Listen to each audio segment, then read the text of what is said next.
Can a flooded home ever be fully saved, or is it always a total loss? It's one of the most common questions homeowners ask after water damage, and the honest answer is, it depends. Let's walk through exactly what determines the outcome. More than anything else, the outcome comes down to time. What happens in the first 24 to 48 hours after flooding often decides how much of the home can realistically be saved. The longer water sits, the more materials absorb it, and the harder and more expensive recovery becomes. Floodwater isn't all the same. Clean water from a burst pipe is relatively low risk. Gray water, like from a washing machine or dishwasher, carries more contaminants. Black water, from sewage backups or storm flooding, is the most hazardous, and it changes what can safely be saved. Some materials hold up surprisingly well. Structural framing, concrete slabs, and certain solid hardwood floors can often be dried out and restored, especially if professional-grade equipment is used quickly. Metal fixtures and tile generally survive too, once properly cleaned and dried. Other materials rarely make it. Drywall wicks water upward and breaks down fast. Carpet padding, insulation, and particle board furniture soak up moisture like a sponge and typically can't be fully sanitized.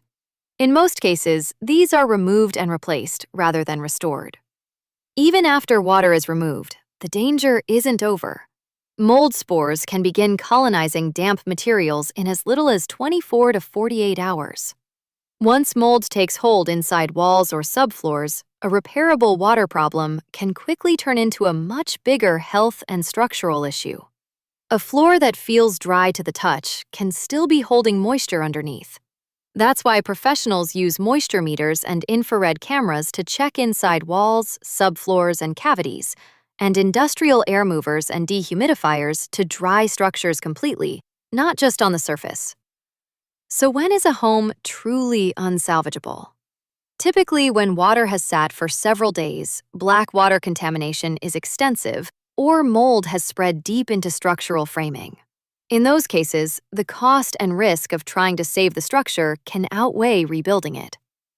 In the end, 3 things determine whether a home is saved or lost: how quickly water is extracted, how thoroughly the structure is dried, and how well contaminated materials are identified and removed before mold or decay can set in.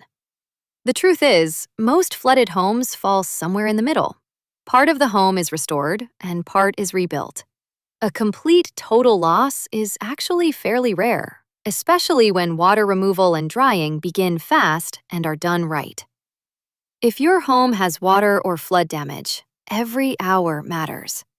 Gold Coast Flood Restorations provides 24/7 emergency water extraction, flood restoration, and mold remediation throughout San Diego County. Call 619-4499-611 today for a free evaluation and get the fast response your home needs.